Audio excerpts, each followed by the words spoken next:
자, 우리 요한일서, 우리 은혜 받을 말씀 요한일서 5장 13절에서 15절까지 말씀 봅니다.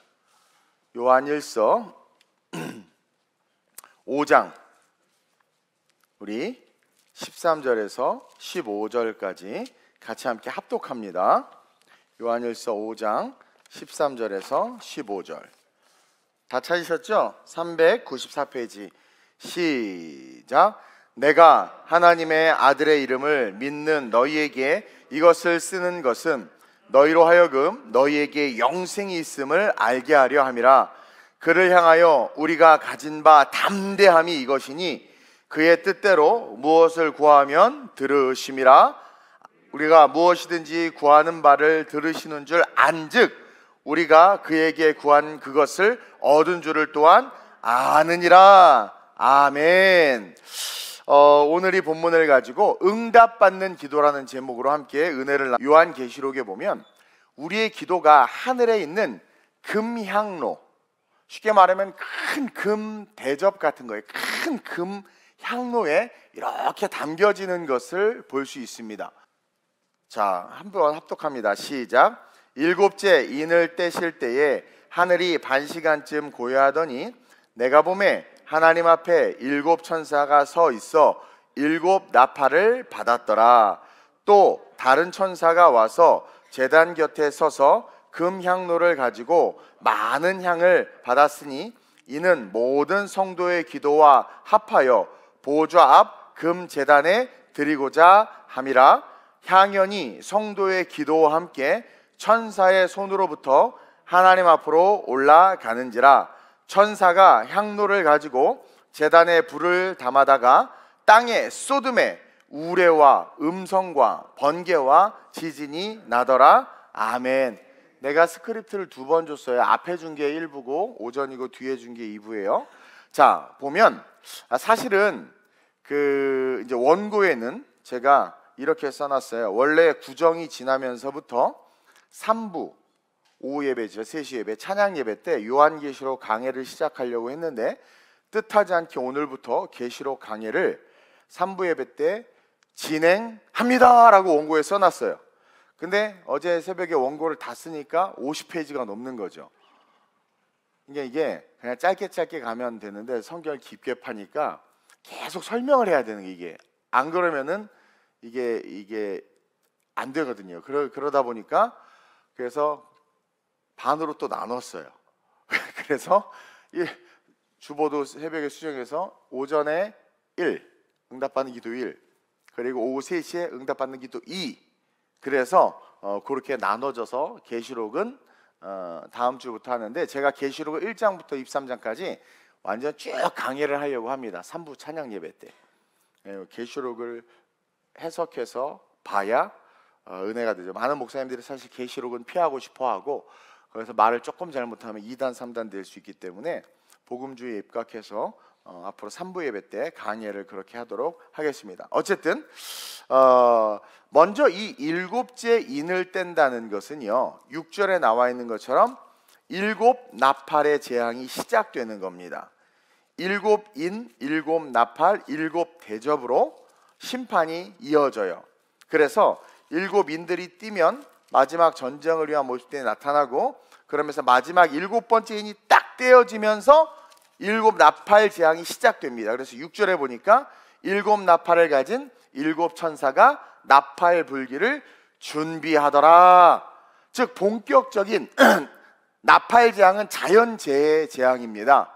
자연재해의 재앙이 시작되는 거예요. 근데 이때 어떤 장면이 나오냐면 하나님은 천상에서 인이 딱 떼어지면서 잠깐 고요한 장면이 비춰지고 그리고 금향로가 등장을 해요. 성경 어디에도 없던 금향로, 즉 성도들이 부르짖는 모든 기도가 흩어지는 것이 아니라 하늘 금향로에 쌓이는구나 라는 것을 알 수 있도록. 그리고 나서 일곱 나팔 사역이 시작되는데 그때 이 금향로가 비워져요. 자, 봅시다. 이 우리의 기도는요 없어지는 것이 아니라 하늘에 상달되고 하나님 앞에 다 드려주고 있다는 것을 마지막 계시록에서 보여줍니다. 하나님이 받으시는 기도는 반드시 하나님 앞에 상달이 되고 여러분 반드시 응답이 이루어져요. 그리고 이제 모든 기도 제목이 마지막 하나님 앞에 다 드려지고 나면 금양로가 싹 비워져요. 더 이상 기도하는 사람이 없어요. 이 땅에는 이제 자연재해 재앙이 시작되면서부터 순교하는 자는 있을지 모르지만 주님 앞에 부르짖는 자들은 없거든요. 그렇기 때문에 그 금양로의 기도가 다 올려지고 나서 비워진 금양로에 천사가 제단에 불을 담아버립니다. 불을. 그렇죠? 그리고 그 불 담은 향로를 땅에 쏟아 부어요. 그 금양로에 제단에 불이 담겨져서 쏟아 부어지면서 나타나는 재앙이 일곱 나팔 재앙인 거예요. 이제는 모든 기도는 응답이 이루어졌고 심판만 남아있기 때문에 더 이상 이 땅에서의 기도는 상달되지 않습니다. 기도가 때가 있어요. 그리고 땅에 남아있는 자들은 완전한 심판과 고난의 저주에 그냥 빠져버리는 거예요. 주님이 부르짖는다고 듣지도 않고 응답하지도 않아요. 왜? 이미 우리는 하늘에 올라가 있기 때문에. 더 이상 주님은 이 땅에서 주여 주여 부르짖는 자들의 기도를 듣지도 않으실 뿐만 아니라 밖에 버리워져 일을 가는 자들의 그들의 탄원과 부르짖음과 회개를 듣지 않아요. 이미 끝나버린 겁니다. 이제 그것을 마지막 이 계시록에서 보여주는 거예요. 종말의 때가 이르기까지 우리의 기도는 계속해서 하늘 보좌 금향로에 담긴다는 사실을 분명히 여러분들 기억하시고 그 향로에 충만한 기도를 쌓는 저와 여러분들이 되어야 될 줄로 믿습니다. 그러기 위해서 먼저 기도에 대해서 성경적으로 정확하게 배우고 알아야지 금향로에 담기고 또 응답되는 올바른 기도를 올려드릴 수 있지, 그러지 아니하면 우리의 모든 기도는 하늘나라 소각장으로 직행해요. 그래서 오늘은 기도에 대해서 배우고 은혜 받기를 원합니다. 잘 들으셔야 돼요. 여러분들 기도의 시작, 기도의 오리진, 기도의 기원, 그 기원이 뭔 줄 아세요? 기도의 시작, in the beginning, 그 기원은 다이얼로그예요. 대화예요. 대화. 여러분 기도의 시작이 어디서부터 시작되었는가? 바로 대화로부터 시작됐다. 기도의 시작은 하나님이 우리에게 다가오심으로부터 허락된 축복이에요.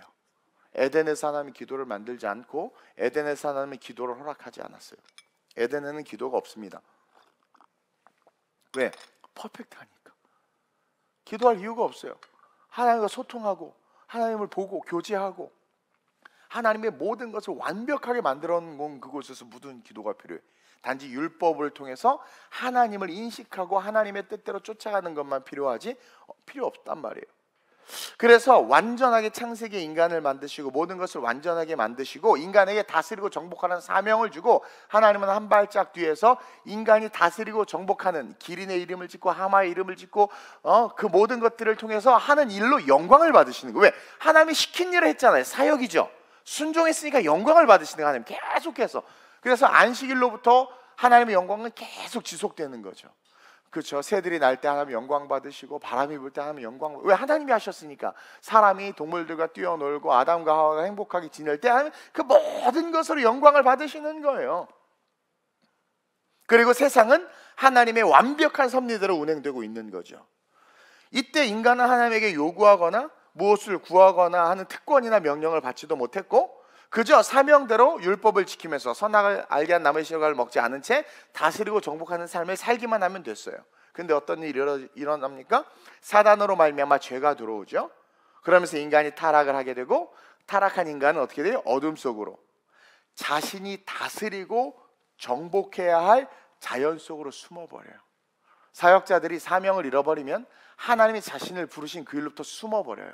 선교지 안 가고 도망가고 설교 안 하고 도망가고 교회 학교 안 돌보고 도망간단 말이에요. 그게 뭡니까? 죄라는 거죠.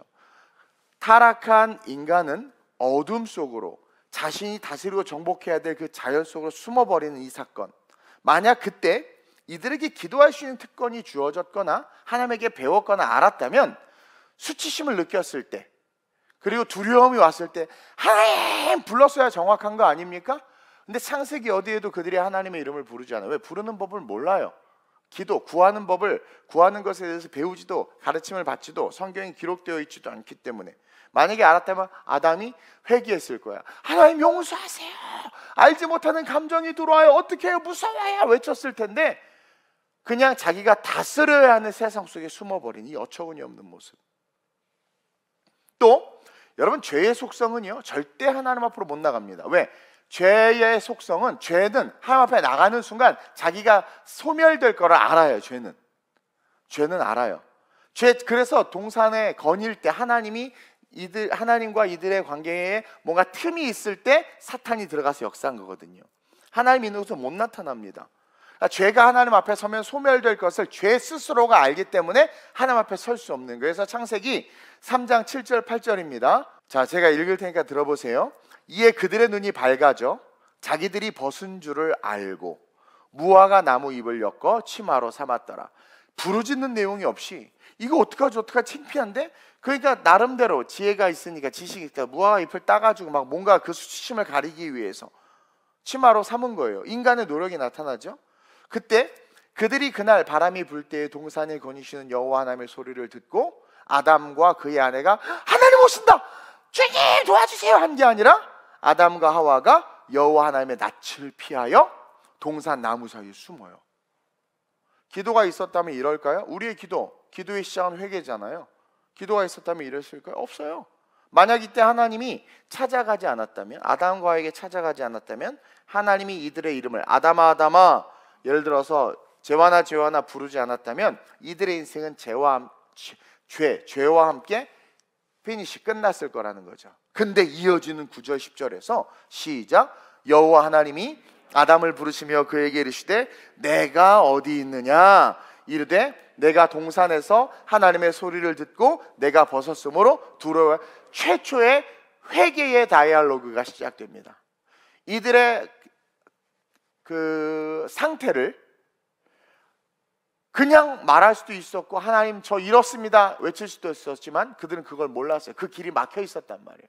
근데 하나님이 아담아 내가 어디 있느냐고 그들을 부르셔요. 먼저 다가오세요. 하나님이 기도의 길을 뚫어주신 거예요. 그러자 이들이 솔직하게 고백하죠. 회개. 내가 하나님의 소리를 듣고 벗었으므로 두려워 숨었나이다. 여기에 기도의 기원이 있다는 것을 사역자들은 똑바로 공부하시고 여러분들 배우셔야 돼요. 기도의 기원은 회개로부터 시작됩니다. 그러니까 회개할 짓을 안 하면 기도할 이유가 없지. 아니, 모든 것을 퍼펙트하게 다스리는 세상에서 무슨 기도가 필요합니까? 여기에 기도의 오리진이 있다. 완벽한 세상에서 기도는 필요가 없습니다. 하나님과 함께하며 완전한 의인인 상태에서 기도는 의미가 없죠. 하나님과 소통하고 있는데 무슨 기도가 필요합니까? 그분의 완전하신 지배 속에 완전하게 순종하고 있는데. 그래서 천국에 대해서 계시록 마지막 장에 천국에 대해서는 굳이 말이 필요 없어. 왜? 그냥 일단 가면 되는 거. 거기는 완벽한 곳이거든. 그래서 계시록에 그냥 천국에 대해서는 보석과 아름다움으로만 가득 차 있다, 이렇게 이야기하고 끝나버리는 거예요, 성경이. 기도는 뭔가 우리의 삶에 문제가 발생했고 그것이 우리의 힘으로 감당할 수 없을 때 우리에게 필요한 절대적 도구가 되는 겁니다. 그러니 여러분, 누가 기도 많이 해요? 문제 있는 사람 기도 많이 해. 누가 기도 많이 해요? 죄가 많은 사람이 기도 많이 해. 누가 기도 많이 합니까? 넘어지고 쓰러진 사람들이 기도 많이 해. 잘 은혜 충만하고 하나님과 교제 깊은 사람 기도 그렇게 많이 하지 않아요. 예전에 어떤 분이 제가 기도를 너무 안 하는 것 같다고 성도들에게 막 여기저기 다니면서 이야기를 하셨더라고. 그러니까 그분은 모르는 거예요. 근데 그분은 뭐 평생 기도를 하는데 맨날 삶이 힘들어.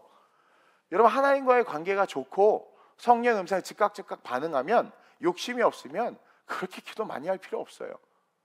왜냐하면 성령의 말씀에 순종하고, 내가 순종할 힘이 없으니까 기도하는 거거든요. 근데 순종할 힘이 있으면 사실 기도할 이유가 뭐가 있나?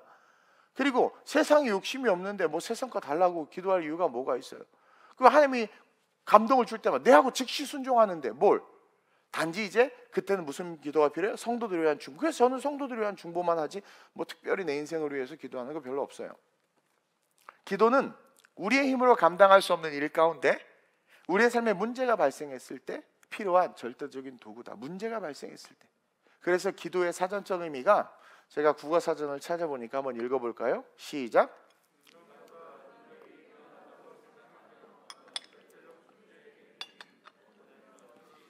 내가 할 수 있는데, 노력하면 되는데, 그래서 인간이 해낼 수 있는 일에는 기도가 필요 없다는 것을 볼 수 있죠. 인간보다 능력이 뛰어나다고 생각하는 어떤 절대적 존재에게, 즉 도움이 필요한, 왜? 내 삶에 something to happen, 뭔가 문제가 일어난 거죠. 근데 내 힘으로 해결이 안 되는 거예요. 그것은 경제적인 문제, 육체적인 문제, 또 죄의 문제, 질병의 여러 가지 것들. 내가 할 수 있으면 왜? 할 수 없는 일이 생긴 거예요. 그래서 기도는 한계를 넘어 절대자의 도움이 필요할 때 우리에게 있어야 될 너무나도 소중하고 중요한 도구다. 하나님은 아담이 자기 힘으로 그 두려움과 수치심을 이길 수 없다는 것을 아셨어요. 그래서 다가가신 거예요.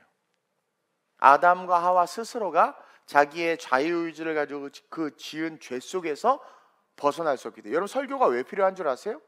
여러분들이 하고 있는 삶의 어떤 태도나 선택이 죄인 줄 모르기 때문에 설교가 필요한 거예요. 설교는 여러분들이 기도하도록 여러분들이 다가가는 하나님의 말씀인 거예요. 그래서 설교 말씀을 듣고 어떻게 합니까? 아, 내가 잘못했구나. 그게 율법인 거예요. 율법을 보고 아, 내가 잘못했고 중앙선을 넘었구나. 그럼 어떻게? 회개하는 거죠. 왜?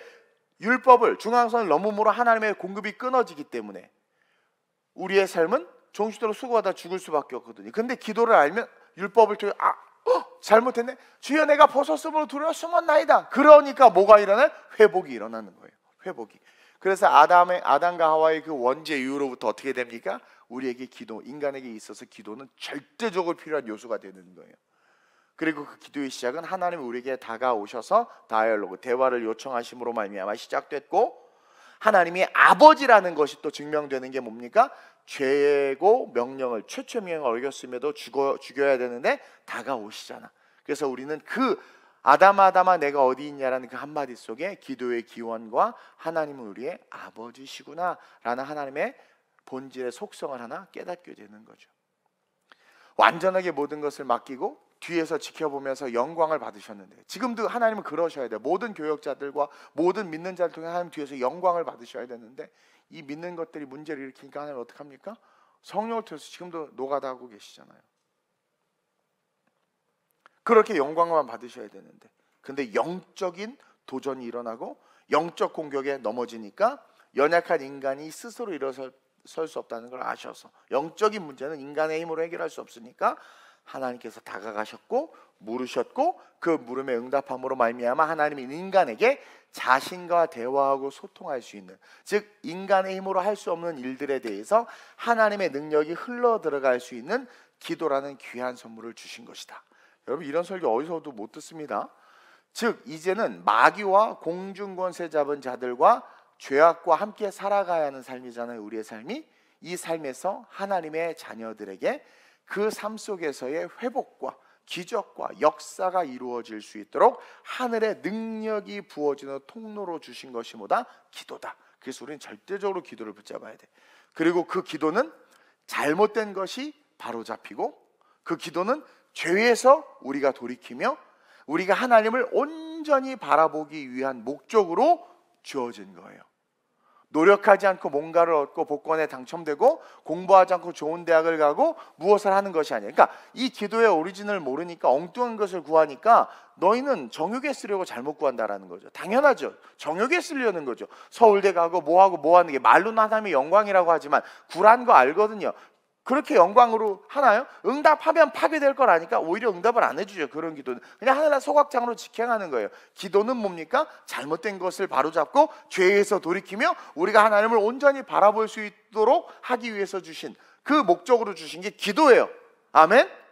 그래서 예수님은 마태복음 6장 32절 33절에 시작, 이는 다 이방인들이 구하는 것이라 너희 하늘 아버지께서 이 모든 것이 너희에게 있어야 할 줄을 아시느니라. 여기 뭡니까? 에덴을 주셨던 하나님이에요. 여러분, 이방인들이 구하는 것이라, 무엇을 먹을까 마실까 입을까 자꾸 구하니까 하나님이 그러죠. 야, 다 이방인들이 구하는 거야. 너희 하늘 아버지께서 이 모든 것이 너희에게 있어야 할 줄을 아신다. 여기서 뭘 발견해내야 돼요? 에덴을 주셨던 하나님, 모든 걸 퍼펙트하게 주셨던 하나님 아닙니까? 다 알아요.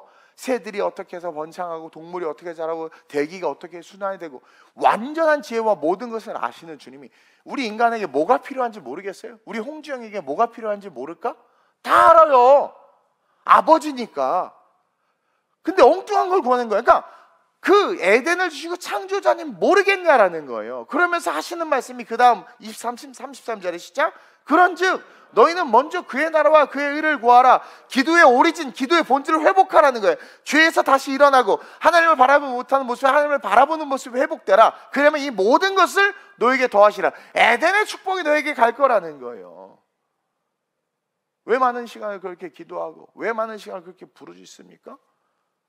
죄에서 돌이켜서 하나님을 바라보기 위한 기도가 아니라 우리의 기도는 다 뭡니까? 주세요, 주세요, 주세요. 먹을 거, 마실 거, 입을 거. 내가 노력하면 돼. 좀만 노력하면 될 것도 노력을 안 하고 기도해서 받으려고 하는 이 더럽고 사악한 욕심.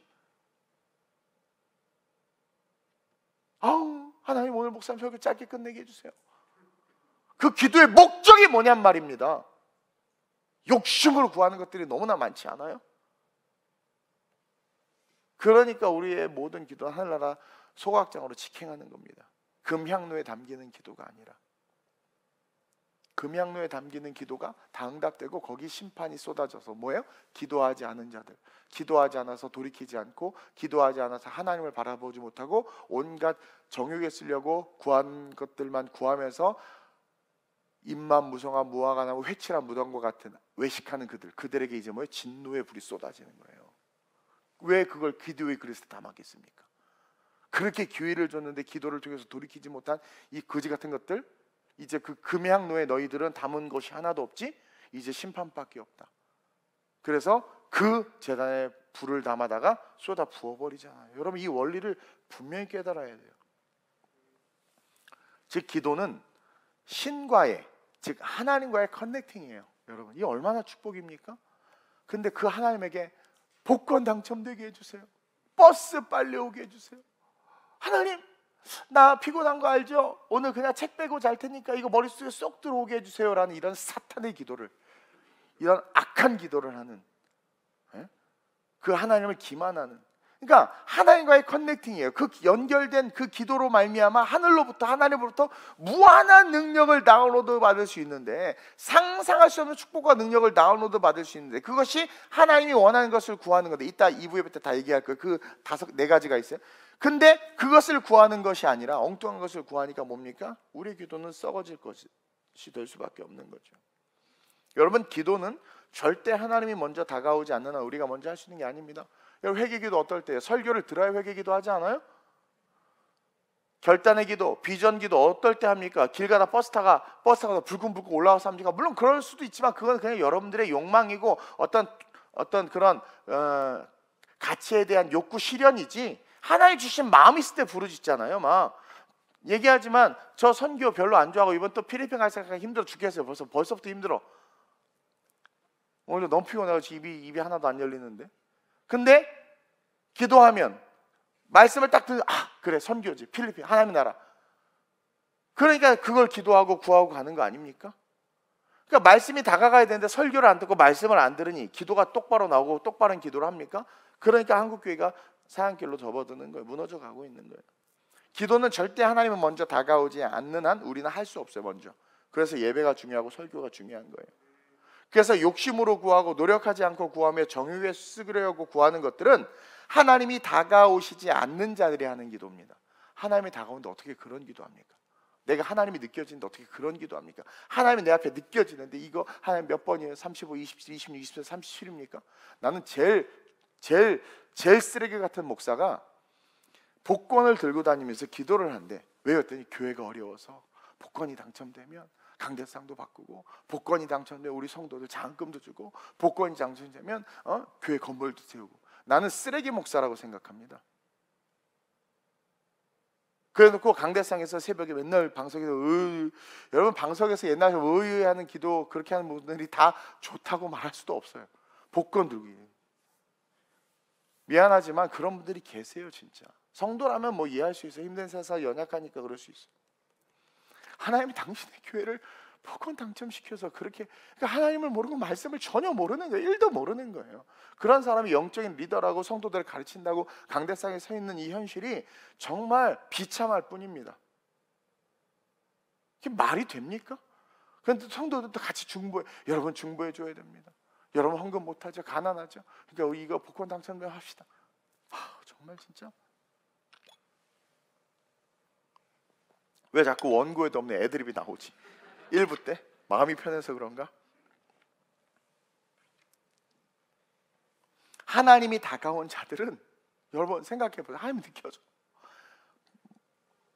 베드로가 이제 로마 사역 끝났구나, 딴 데가 전도해야지 가는데 예수님이 딱 만나는 순간, 사실 베드로도 죽는 거 두려웠거든요. 근데 예수님이 딱 만나는 순간 거봐지서 어디 가십니까? 네가 버리고 오는 로마로 간다.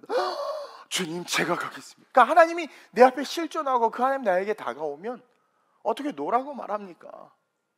그러니까 제가 갑니다 하고 들어가서 십자가 처형을 당하는데 아무 생각 없이 너무 예수 앞에 죄송하고 쪽팔린 거야. 내가 어떻게 이걸 도망가려고 그랬어.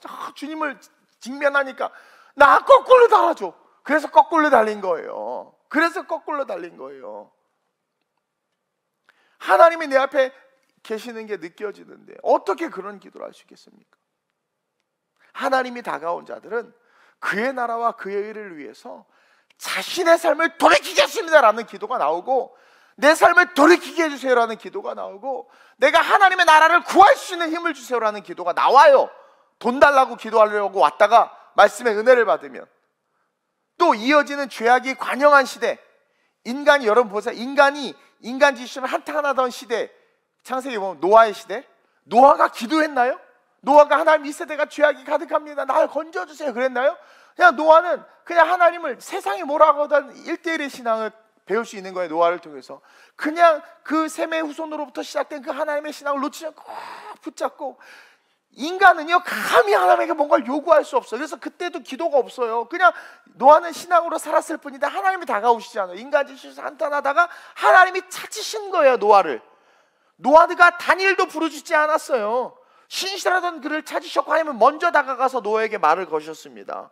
여러분, 기도는 하나님이 먼저 다가와야 시작될 수 있는 거예요. 하나님의 민족인 이스라엘을 이루실 때도 하나님 먼저 아브라함을 택해서 말을 거셨어요. 창세기를 가만히 읽어보세요. 항상 하나님이 먼저 다가오셨고, 아브라함은 문제가 일어났잖아요. 자기 아내를 빼앗길 것 같은 상황에서 하나님 도와주세요 기도하지 않아요. 기도할 법도 한데 하나님의 말씀을 받고 지금 걸어가는 판인데, 하나님 여기서 어떻게 해야 되나요? 내 아내, 예쁜 아내 가진 남자를 죽여버리고 뺏는다고 하는데 도와주세요. 그렇게 기도할 만한데 기도를 안 해. 그래놓고 인간적인 방법으로 누나라고 할게, 가, 그래놓고 보내버려요. 다른 남자한테 아내를. 어처구니 없는 실수를 하잖아요. 조카 롯이 잡혀갔어요, 그돌라오멜 연합군에게. 그랬더니 어떻게 합니까? 하나님, 내 조카를 구해, 기도할 법도 하잖아요. 하나님의 명령 중에서 다 버리고 떠났는데 기도하는 장면이 하나도 안 나온다니까? 어떻게 합니까? 그냥 집에서 길리운 용사들 데리고 자기가 가서 찾아와. 여러분, 구약을 잘 읽을 필요가 있어요. 그냥 그렇게 아무 말도 못하고 서 있는 아브라함, 그냥 자기 힘으로 다가가, 그냥 하는 거. 근데 또 하나님 다가오셔서 하나님 먼저 수습해 주셔. 그리고 말씀해 주셔. 하나님은 계속 말씀하시지만 창세기를 가만히 보면 인간은 아무런 대꾸도, 아무도 기도하지 못하고 있어요. 그만큼 기도가 어렵고 하나님 앞에 감히 그 따위를 구할 수가 없는 거예요.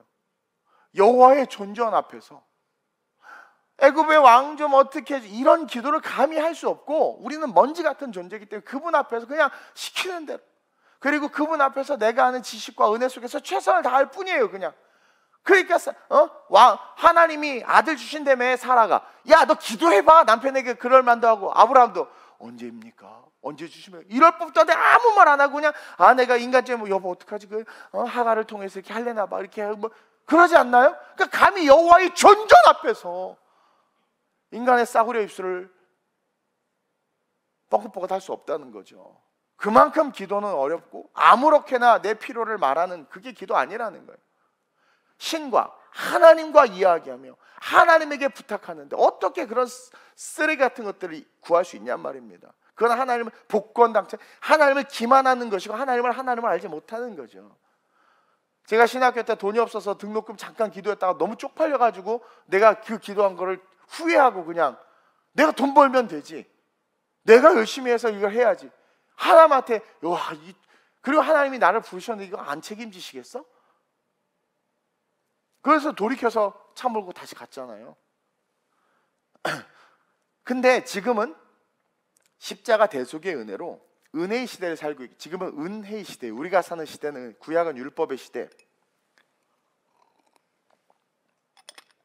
2000년 전은 복음의 시대, 교회의 시대고 지금은 은혜의 시대. 지금이 이제 교회의 시대, 은혜의 시대, 성령의 시대인데, 그러다 보니까 은혜의 시대를 살다 보니까 피제사도 없어지고 우리가 너무나도 쉽게 너무나도 자유롭게 신앙생활할 수 있단 말이에요. 예배 마음대로, 여러분 구약의 예배에 늦었다 죽어요. 근데 지금 우리 마음대로 예배 듣고 너무 편하잖아요. 너무 은혜 십자가의 은혜의 시대 속에 사니까. 근데 그렇게 쉽게 자유롭게 신앙생활을 하는데 우리가 잊지 말아야 될 게 뭐냐면, 성부 하나님은 지금도 창조 이전부터 단 한 번도 변함없이 그 하나님으로 서 계신다는 사실을 절대 잊지 마세요. 그래서 예수님이 필요한 거예요. 예수님 없이는 절대 성부 하나님 앞에 우리는 머리털 끝 하나 갈 수도 없습니다. 그분이 바뀌고 그분이 신세대가 되고 은혜롭게 되고 이게 아니에요. 예수 때문에 우리를 그냥 용납해 주시는 것이지, 예수가 없이 감히 하나님이랑 함부로 그렇게 망령되이 일컬으면 그냥 즉사한단 말이에요. 지금도 마찬가지예요. 그거는. 그래서 예수님도 우리에게 기도를 가르쳐 주셨잖아요. 주기도문. 그리고 그 기도 속에 그걸 지금은 다 할 수는 없고, 주기도문 속에 뭐가 있어요? 하나님을 인정하고 알아야 된다. 니네들은 하늘에 계신 우리 아버지요. 그리고 겸손하게 너네들은 일용할 양식 정도는 구할 수 있으니까 겸손하게. 왜? 하나님 다 아시거든. 그러니까 겸손하게 일용할 양식, 삶의 필요를 구하지만 겸손하게. 그러면서 뭐예요? 너희의 기도는 선교와 전도로 이어져야 된다. 이웃사람과 죄진 자를 용서할 수 있는, 그들을 품어서 구원시킬 수 있는 기도로 이어져야 된다. 그 예수님이 가르쳐준 기도란 말입니다. 그러니 지금 우리의 기도가 얼마나 하늘나라 소각장으로 직행할지는 불보듯 뻔하죠. 그러니까 잘못된 금식 기도를 한국교회가 가르쳤고 잘못된 작정 기도를 가르쳤단 말이에요. 구약은요, 늘 선지자를 통해 하나님의 음성을 듣고 간절한 바람들은 선지자에게 아뢰면 선지자들이 두렵고 떨림으로 제사를 드린 다음 하나님 앞에 묻고 또 그것을 백성들에게 가르쳐줬단 말이에요. 신약시대에 예수님이 오시면서 그 예수님의 모습 속에서 우리는 새롭게 허락된 기도의 모습들을 배워야 돼요. 이제 구약시대는 아니지만, 그러나 그 성부 하나님은 변함이 없으신 분이기 때문에 우리의 기도는 절대로 가벼워서도 안 될 뿐만 아니라 분명한 구원의 은혜 속에 십자가 앞에서 부르짖는 기도가 돼야 돼요. 저는 정말 기도 응답을 많이 받은 사람 중에 하나입니다. 왜냐면 일단은 쓸데없는 기도를 안 해요. 정욕에 쓰려 뭐 이런 기도 안 해. 그리고 다 교회와 하나님의 나라를 위한 기도니 응답이 될 수밖에 없지. 근데 놀라운 일이 뭔 줄 아세요? 그의 나라와 의를 위해서 구했더니 응답이 됐는데 그 응답 속에 뭐가 있는 줄 아세요? 저를 위한 모든 필요가 있더라는 거죠. 이게 기도의 원리구나. 부모가, 권사, 장로, 집사, 안수 집사가 신앙을 엉망진창으로 살면서 기도는 너무나 자기에게의 삶과는 맞지 않은 것들을 구하면 병든 거죠. 그러니 응답이 될 이유가, 응답해 줘야 될 하나님의 그런 이유가 하나도 없는 거예요. 그래서 제가 오늘 2부 예배, 오후 예배하고 연이어서 우리에게 예수님께서 이 신약시대의 이유로 우리에게 허락된 기도의 모습이 있단 말이에요. 그건 다 응답받아요. 제가 4가지를 가르쳐 드렸는데 그 4가지 기도는 100% 응답받습니다.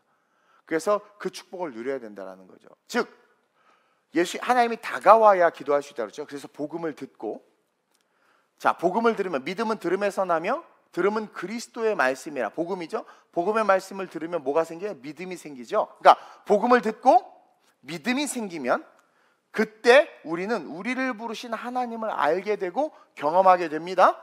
그럼 그때부터 비로소 우리는 하나님을 아버지라고 부를 수 있다는 것을 스스로가 깨닫고 고백하게 돼요. 진짜 하나님이 아버지, 아저씨에서 아버지가 돼요. 그 순간 부여되는 게 바로 기도라는 축복이에요. 그러니까 하나님 나에게 아버지가 돼야 돼요. 그게 믿음은 들음에서 나며 들음은 그리스도의 말씀을 통해 그게 느껴져서 아빠, 이게 될 때 우리에게 어느 순간 딱 부여된 축복이 기도다.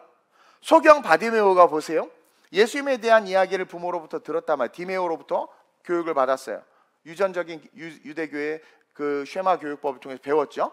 그래서 알고 있었고 모든 유대인이 그건 다 알고 있었지만 바디메오의 다른 점은 그가 그것을 믿었다라는 거예요. 그래서 바디메오에게는 하나님이 아버지인 거예요.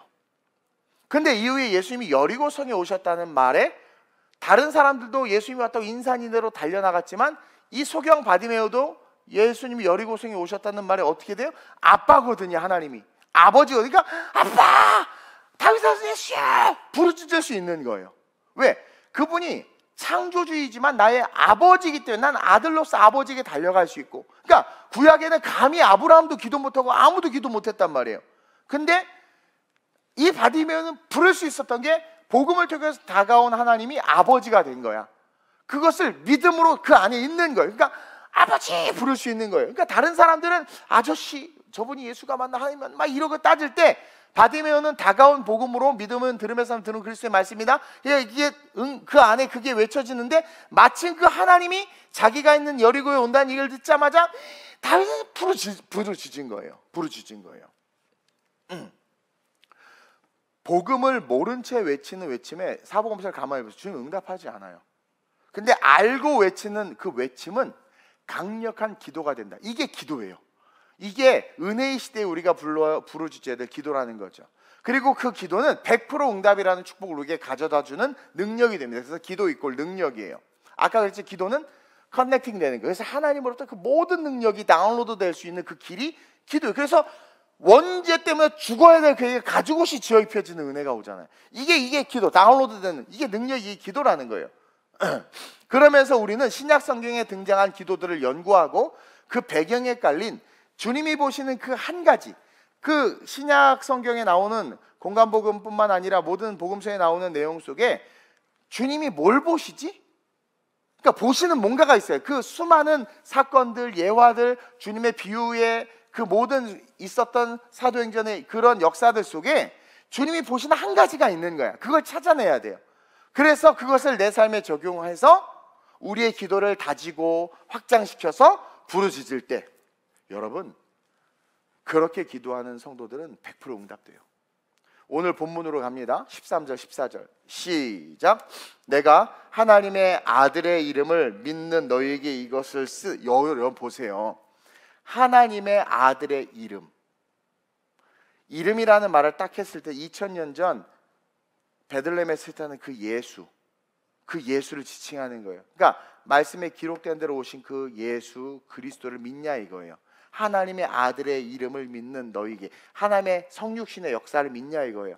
이름을 믿는 너희에게 이것을 쓰는 것은, 그렇죠? 요한 사도가 이 요한 1서를 쓰는 것은 너희로 하여금 너희에게 뭐에 영생이 있음을 알게 하려 함이라. 그러면서 하나님의 아들의 이름을 영생과 동격에 두고 있죠. 그러면서 계속 시작. 그를 향하여 우리가 가진 바 담대함이 이것이니 그의 뜻대로 무엇을 구하면 들으심이라. 영생과 또 동격으로 나오는 게 뭐예요? 우리의 가진 바 담대함이 이것이 그의 뜻대로 무엇을 구하면 들으심이라. 즉 영생, 영원한 천국으로부터 우리가 기도하면 다운로드, 하나님의 능력이 우리에게 온다라는 거예요. 여기서의 핵심이 하나님의 아들의 이름을 믿는 너희, 즉 나에게 다가온 복음을 믿냐 이거예요. 그 이름을 믿는 너희의, 그것을 믿으면 영생이 있고 영원한 생명이 있고, 영원한 생명이 있다는 천국을 바라보는 거죠. 그것을 얻은 자들에게 가진 바 담대한 것. 아, 기도는 아무나 할 수 있는 게 아니구나. 다가오시는 예수님을 인격적으로 만나서 신앙 고백을 해서 영원한 천국의 실자가 될 때 그러한 자들에게 주어지는 그 담대한 능력이 기도다. 말씀대로 이해하세요? 그리고 그 기도는 그의 뜻대로 무엇을 구하면이에요. 이 보세요. 14절에 그를 향할 가지마 담대함이 이것이니 그의 뜻대로 무엇을 구하면, 무엇인지는 모르지만 그의 뜻대로. 여기서 또 뭘 깨달았습니까? 그 무엇을 가르쳐 주시는 분이 있다. 그분이 누구다? 홀리 스피릿, 성령. 내가 가야 너희가 더 좋은 게, 그분이 의에 대해서, 죄에 대해서, 심판에 대해서, 이 세대에 대해서, 또 내 뜻에 대해서 가르쳐 준다. 이해하세요? 그러니까 그의 뜻대로 무엇을 구하면, 그러니까 이 무엇을 우리는 그의 뜻대로 구하지 않아. 성령의 인도함으로 구하지 않아. 다 욕심으로 구해. 그러니까 가진 바 담대한 것이 없는 거예요. 능력이 나타나지 않아요. 근데 그게 기도다. 그리고 그 기도는 그의 뜻대로 무엇을 구하면, 즉 우리가 아는 그 예수, 그 이름, 예수가 원하는 그것을 구해야 된다라는 거예요. 예수가 원하는 그것을, 내 삶에서 주인이 원하는 그것, 내 선택에서 주님이 원하는 그것을 구할 때 반드시 응답을 받게 된다. 그래서 15절 시작. 우리가 무엇이든지 구하는 바를 들으시는 줄을 안즉, 벌써 알아요. 우리가 알아요. 계속 우리가 그에게 구한 그것을 얻은 줄을 또한 100% 응답된다라는 거예요. 여기서 무엇이든지 여러분이 원하는 무엇이든지로 해석하기 때문에 망하는 거예요. 여기서 무엇이든지는 내가 기도하는 제목에서 주님이 원하는 것이 무엇인지를 구하는 것을 말하며, 그렇게 주님이 원하는 것을 구할 때 100% 우리에게 알려주신다. 주님이 원하는 것을 알려주신대. 그러니까 알려주셔서 알려주신 그것을 구해야 되는 거예요. 알려주신 그거 여러분 알잖아요. 근데 알아. 이거 회개해야 되는 거 알고, 내가 이거 돌이켜야 되는 거 알아. 그것을 구하라는 거예요. 그게 기도라는. 그러면 너가 필요한 자녀 양육부터 그거 다 주신다는데 알려주고 있어. 이걸 구해야 되는데 아버지 돈 주세요, 옷 주세요. 그러니까 아무 일도 일어나지 않는다는, 알려주신 그것을 구하라는 거예요. 그래서 소경 바디메오가 예수의 이름을 알고 그 예수님이 복음이 원하는 것이 무엇인지를 알아요. 그러니까 물론 자기에게 묻는 그 복음이, 바디메오야 너 지금 뭘 구해야 되는지 알지? 예수님 앞에 금과 은과 돈이 아니야. 너 뭘 구해야 되는지 알지? 눈 뜨는 거구나. 왜? 불완전한 모습이 완전하게 되는 게 하나님의 뜻이거든. 그러니까 소경 바디메오는 자신이 눈을 뜨는 것이 내가 아는 예수님이 원하시는 거다, 나에게. 그분은 회복의 주님이시니까. 그러니까 오셨다는 말씀에 겉옷까지 벗어두고, 겉옷 중요하다고 달려가셔서 예수님이 원하는 것을 외친 거예요. 보기를 원하나이다. 금과 은을 구한 것이 아니라. 또 기도를 잘못하고 있는 모습을 고쳐주는 장면, 여기서 우리가 배울 게 많은데, 성전 미문에서 구걸하던 자가 성전에 있었어요. 성전에. 그러면 복음을 얼마나 많이 들었겠습니까? 지나가다라도 서당계 3년이고 분식계도 3년이지만 라면을 끓인다고 하는 판인데, 근데 그 성전 미문에 있었음에도 그 사람은 복음을 하나도 못 들은 거예요. 복음이 왔겠지, 왔는데 안 받아들인 거예요. 그냥 뭐만 계속 마음에 구한 거예요. 근과 은만 구한 거예요. 성전 앞에서. 쉽게 말해서 성전에서 선포되는 말씀으로 다가오시는 하나님을 만나지 않은 거예요. 그가 안 만난, 그 사람이 안 만난 거예요. 그러니 그가 구하는 것이 늘 은과 금뿐이죠. 그러니까 하나님을 제대로 만나지 않는 사람이 하는 기도는 뭔 줄 아세요? 다 판단과 정죄의 기도, 그리고 내가 내 영혼을, 하나님이 나에게 원하는 것을 구하지 않고 내 육체가 원하는 걸 자꾸 구해요. 그것을 보여주는 거예요. 근데 베드로와 요한이, 성령 충만 베드로와 요한이 기도하러 가는데, 보세요. 먼저 성령이 베드로와 요한에게 가르쳐 준 거예요. 기도하라고. 뭐를? 그 안진뱅이를 위해서. 그 안진뱅이에게 하나님이 원하시는 게 뭔지를 이 베드로와 요한이 안 거예요. 그걸 어디서 알 수 있느냐? 일어나라 했는데, 보세요. 일어나라 했는데 그냥 일어나라 해서 얘가 못 일어날 것 같지도 않으니까 손을 잡아 당겨준. 그러니까 하나님이 원하시는 게 뭔지를 분명히 알았던 거예요. 베드로와 요한이. 아침에는 머리가 잘 안 돌아가네. 그래서 안진뱅이에서 기도해 주라는 거예요. 그래서 외치게 사도행전 3장 6절에 베드로가 이르되 은과 금은 내게 없거니와 내게 있는 이것을 내게 주노니. 내게 있는 이것이 뭐냐면 예수님이 너를 향해서 원하는 것이 이것이다. 곧 나사렛 예수 그리스도님이 일어나 너가 너에게 다가온 복음을 받아들여서 걸으라. 근데 못 받아들이니까 손을 잡아서 당겼단 말이에요. 내게 있는 이것이 즉 예수님이 원하시는 것이다. 그러니까 예수님이 원하는 것이 베드로와 요한의 마음속에 있었어요. 예수님이 원하는 것이 제 안에 있으니까 11개국도 하는 거예요. 11개국 힘들어 죽겠고 난 뉴욕 가고 싶다니까요. 그리고 독일 지금 빨리 해야지 11개국을 지금 이거 분산되는데. 근데 내게 있는 이것, 하나님 원하는 그것이 뭔지 아니까 그걸 외친 거란 말입니다. 예수님이 다가와서 말씀하시는 그 말씀을 너에게 줄게, 이거예요. 일어나 걸어. 그게 예수님이 너에게 원하는 거야. 그것이 안진뱅이에게 예수님이 원하는 거. 그렇다면 경제적인 위기 속에 있는 우리는 어떻게 기도해야 될까요? 이 위기 속에서 당신이 원하는 것이 무엇입니까? 알게 하소서 기도해야 돼. 당장 1,000만 원을 막아야 돼요. 하나님 1,000만 원 막아야 됩니다. 1,000만 원 주세요라고 기도하는 것이 아니라 이 1,000만 원을 막아야 되는 이 위기 속에서 하나님 당신이 나에게 원하는 것이 무엇입니까? 그럼 깨닫게, 너 그 씀씀이 버려야 돼. 깨닫게 하시는 거예요. 하나님은요 근원을 회복하길 원하세요. 그리고 근원이 회복되잖아요. 모든 게 회복됩니다. 근데 그거는 제껴. 아니 1,000만 원이 필요해서 죽겠다는데 맨날 스테이크 사 먹고 놀고 앉아 있어. 1,000만 원이 필요해. 그럼 1,000만 원 주세요. 어떻게든 어디서 빌릴까요? 벌써 답을 정해놓고 기도해. 그게 아니라 1,000만 원이 필요한데 하나님 이 상황에서 당신이 원하는 것이 무엇입니까를 기도해야 돼요. 그럼 알아요. 내 자녀가 예수 믿기를 원합니다. 내가 어떻게 해야 될까요? 라고 묻고 성령의 음성에 반응해야 되는데 우리는 벌써 머리가 돌아간단 말이에요. 내가 답을 정해놓고 기도하고 있거든요. 이놈의 새끼가 이렇게 했으면 좋겠다. 답을 정해놔요. 그랬다면 아버지가 탕자에 계셔서 안 나눠줬죠.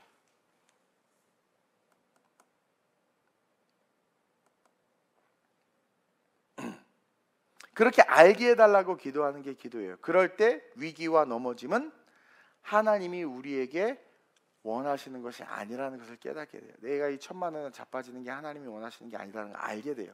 그렇기 때문에 하나님이 알려주세요. 반드시 알려주세요. 예수님은 모든 어그러지고 비틀어지고 틀어진 것을 회복시키시는 분이거든요. 어그러지고 비틀어진 근원을 찾아내야지. 근원. 자, 낭비의 씀씀이가 그대로 있는 상태에서 빚 갚아주잖아요. 와, 됐다. 그것이 학습돼가지고 이 근원이 바뀌지 않은 채로 계속 살면 그 문제가 무한 반복됩니다. 무한 반복돼요. 그래서 하나님 항상 근원을 바꾸기를 원하세요. 그래서 그렇게 된 우리의 죄를 알려줘. 그렇게 된. 그래서 동시에 당장의 돈이 아니라 그 위기와 넘어짐을 피할 수 있는 새로운 길, 그 방법을 알려주신다는 거죠. 그냥 선지생도의 아내가 와서 빚 때문에 두 아들을 뺏기게 됐다고 하면 우리 생각에는 하나님께서 그 빚쟁이의 마음을 감동시켜서 탕감해 주거나 치매를 주셔서 빚을 까먹게 하시거나, 아니면 선지자 엘리야가 말하는데 그냥 내가 보증할 테니까 애들 가져가지 뭐, 이렇게 우리가 벌써 답을 정해놔요. 그렇죠? 근데 성경이 뭐라고 이야기해요? 가서 너 뭐 있니? 기름 이만큼, 그런 그릇 빌려와, 많이 빌려와, 따라 팔아서 갚아. 어떻게 보면 되게 이게 우리가 생각하는 것보다 복잡하고 왜 이러지? 라고 할지 모르지만, 근데 이 여자가 그냥 순종하잖아요. 그냥 순종하잖아요. 하나님이 아버지라는 걸 가르쳐 주는 거예요. 선지자도 의지할 필요 없다라는 거죠. 능력의 하나님을 바라볼 수 있는 힘을 키워주는 거예요. 이 여자에게. 네 남편이 그 하나님을 위해서 살다 죽었다, 그런 분이다. 이거 많은 의미가 함축돼서 이 여자가 이 사건 이후에 또 기름이 다 낭비된 일이 있었을까요? 절대 아니죠. 우리는 우리의 생각으로 기도하기 때문에, 우리가 답정기를 하기 때문에, 답을 정한 기도를 하기 때문에 아무 응답도 일어나지 않는 거예요. 우리는 그저 하나님의 뜻을 물어야 돼요. 그리고 그 뜻대로 움직여야 돼요. 저도 제가 기도하는데 감동을 좀 하기 싫어도 한단 말입니다. 근데 우리는 하나님께서 요구하시고 교회가 원하고 하나님의 나라가 원하는 것이 있음에도 불구하고 내 육체의 썩어질 소욕이 우선 아닙니까? 어떻게든 그것을 해내려고 하기보다는, 그래놓고는 주님 사랑 다 받고 싶어하고 축복 다 받고 싶어하는 이런 이기적이고 못된 게 우리 인간의 죄성이라는 거죠. 바울 보세요. 병 고침을 못 받는 게 하나님의 뜻이라면 그 역시 응답이라는 것을 알아야 돼요. 그래서 다시는 그거 기도하지 않잖아요. 우리는 병 고쳐주세요, 안 고쳐주면 응답 못 받았다고 하는데, 아니, 안 고치는 게 하나님의 응답이라니까요. 그러니까 더 이상 그 문제를 가지고 기도 안 해요, 바울이. 오히려 내가 구한 대로 응답이 안 된 것이 응답이구나, 그러면서 바울이 그걸 자랑하잖아요. 고린도서 10장 7절 9절에 여러 계시를 받은 것이 지극히 크므로 너무 자만하지 않게 하시려고 내 육체에 가시고 사탄의 사자를 주셨으니 이는 나를 쳐서 너무 자만하지 않게 하려 하심이라. 그냥 받아들이는, 그러면서 자기가 교만하지 않기 위해서, 이거 많은 사람들이 얘기하고 있어요. 이것이 내게서 떠나가게 하기 위하여 내가 3번, 이거는 1, 2, 3가 아니라 계속 주구장창 기도했다는 거예요. 근데 나에게 이르시기를 내 은혜가 내게 족하다, 이는 내 능력이 약한 데서 온전해짐이라 하신지라. 그러면 도리어 크게 기뻐요. 그러니까 응답이 안 돼서 구한 것이, 근데 그게 크게 기뻐요. 왜? 그게 응답인 거야. 하나님의 뜻을 한 거야. 아버지의 뜻을 한 거야. 아, 내가 이 간질병을 갖고 가는 게 하나님의 뜻이구나, 할렐루야, 기뻐하며 나의 여러 약한 것들에 대하여 자랑하리니 이는 그리스도의 능력이, 보세요, 내게 머물게 하려 함이라. 하나님이 항상 다가와서 내 곁에 있게 하려 함이라. 뭐 이야기하자면 한도 끝도 없어요. 여러분, 기도는 구약이 아니라 신약에서 배워야 하기 때문에 정리를 한 거예요. 그래서 응답받는 기도에 대해서 알려드릴 테니까 오후 3시 찬양 예배에 참석하셔서 이어지는 4가지 응답받는 기도, 이제 신약의 구약의 이 원칙을 통해서 예수님이 어떻게 기도를 가르쳤고 그렇게 기도한 자들의 모습을 통해서 아, 정말 다 응답받는다. 근데 여기에 여러분들이 원하는 기도를 하는 그 메소드가 있어요. 그래서 그 4가지 응답받는 기도에 대해서 배우고 앞으로 열심히 배운 대로 기도하는 습관을 통해서 응답의 축복이 넘치는 우리 성도님들 되시길 주님의 이름으로 축원드립니다.